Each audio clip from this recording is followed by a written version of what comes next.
Hi, everybody. I am Casty Quistorf. I'm the director of Klamath Film, and with me today is the visual creative mind behind the Ascendant Spirit, Nina Oberlin. Nina, thank you so much for being with us today.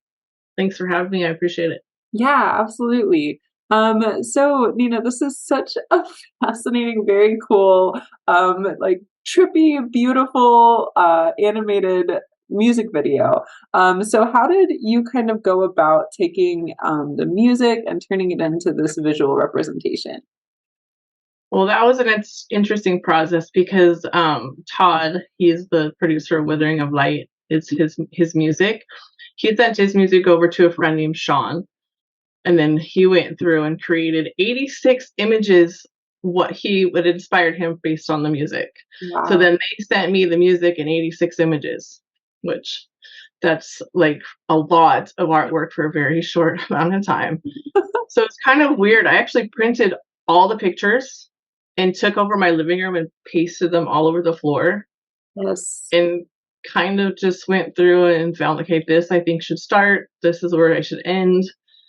Pick two images, and then I just kind of sat there and organized the images so that they came with like a story where the little guy in there travels from one end to the other. Whoa. So it was a kind of it took two or three tries. I went through and broke it down to like I think 40 some pictures. I think at first I had 60 some pictures, and then I broke it down to 40, and then I kind of broke it down till there was like 30. I had to kind of put it aside because each image has about 10 seconds Hmm. of movement in it. So I try to make it so that it fit, but still had a nice balance. So Yeah. I added a few as I went through the process, but um, kind of morphing some of the images together so that like the three images became one. Um, Well, it was just an interesting process. There was a lot of art, so it just took a little while to. It took me about a month just to break it down into choosing what images I wanted to create the movement in. Sure, totally. And it's so funny that that was like your process because I feel like a lot of filmmakers can relate to that. Like when I'm up in my studio and my husband walks up and it's just me like with splayed out like audio recordings on the floor trying to like figure out how to, and I just look Mhm. like, yeah, just crazy. And so that's so interesting because when you're trying to make a story like that with audio, I feel like it's probably a little bit easier, but when you have these images that you're looking at, you're like, oh man, it feels like it would be a totally different kind of creative process in a way. But interesting that still kind of the same strategy, I guess. Yeah, I was trying to create a nice storyboard so that it all flowed, but Mhm. as I was doing it, looking at the computer, I'm like, it was too small. So I'm like, I'm just gonna print them, just put them out. If I figured it'd be an easier way to create the story, and then you can kind of visually see it, and then see what movement needs to be made in each image as as it's moving. And that was an evolving process too, breaking the images apart because they're flat. Yeah, So I had to take different elements, like the one behind me, the yeah. monster. He had to become a completely separate entity because he had movement and his Mhm. eyes moved. So it was breaking the images apart in order to create a nice movement so that it flowed properly. Wow. And was that a new technique that you used for this, or had you done stuff like that before in the program that you were using, or was it a full, just like full on learning curve? I had done it before with other images, for some different, like creating, different media art and posters. You break things apart because you don't want certain elements and you change them. So I've done that before. It just I hadn't done it with making them move. So Wow. After Effects is a great program. I love After Effects. It's probably one of my favorites, especially for animating still images because you can break them apart and then track them, move them, do all kinds of fun stuff with them. That's awesome. That's so cool. And Nina, you're a student right now. Do you want to talk a little bit kind of about your schooling and what you've been up to in the past few years? So I just got my master's degree in cinematography. I also have a degree in animation. So I've kind of studied mostly production design with the focus on like animation. So it's like I took cinematography because it's nice to have a live action view of how things are done because it actually follows into animation too. You kind of do the same thing, it's just different media.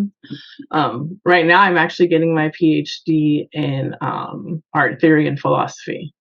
So it's kind of a little different path, I Mhm. guess. It's kind of understanding more of the philosophy behind why we do things and how things have evolved. So it's kind of a different approach to I to love art it. and film. So, but if it's more on puppetry is kind of what I'm focusing on with that one. So it's That's just a little awesome. different. Yeah, for sure. And so where does that kind of inspiration with puppetry and different projects that you might be working on with puppetry, how's that going for you and how did that kind of start for you? I've always been a fan of puppets. I mean, come on. I mean, I grew up with the Muppet Show, Fraggle Rock, all that stuff. So that's like always. And I mean, Mr. Rogers' Neighborhood is always puppets. Always thought they were interesting, and it's something that's been around for thousands of years. So it's kind of like it's evolved in a different way. It's kind of taken a step backwards over the last few years. But it's also starting to resurface. More people are trying to bring it back, so it's kind of fun. Um, I don't know. I'm working on it to try to make. I would like to make a YouTube channel with just a puppet who goes around and does like critiquing movies and kind of does silly stuff just for fun. And that's kind of what I'm doing with my puppets.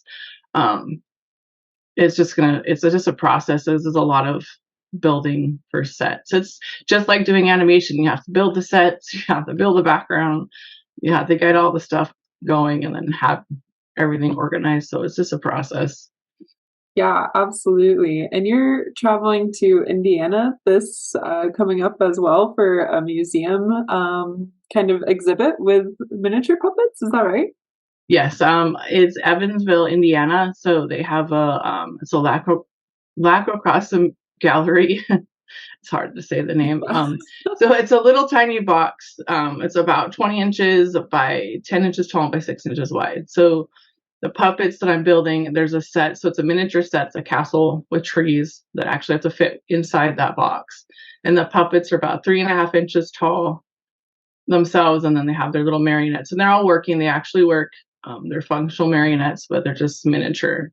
And that it'll be an exhibit for 15 weeks over in Indiana. Oh, that's so cool. So when you fly or when you go out there, are you going to be setting it up and then doing like a display with it and then talking about it and showing it off? Or is it just mostly kind of just set it up and set the scene for the next 15 weeks that it'll be up for?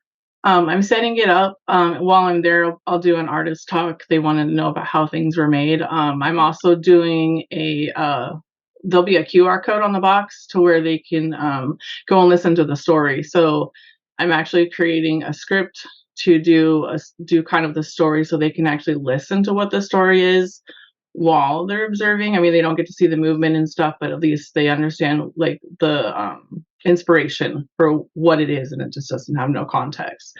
So they'll be able to listen to the Light Princess is the story. It's a adaptation from George MacDonald. Wow, that's so exciting. So Nina, how are you balancing everything? I mean, it sounds like you're traveling and you're a PhD student and you're doing side projects like this where you're working with music videos. How do you balance everything and what are you looking forward to in the future with this work? Um, well, a lot of scheduling. Everything is kind of planned out. I'm usually working at two or three projects at a time.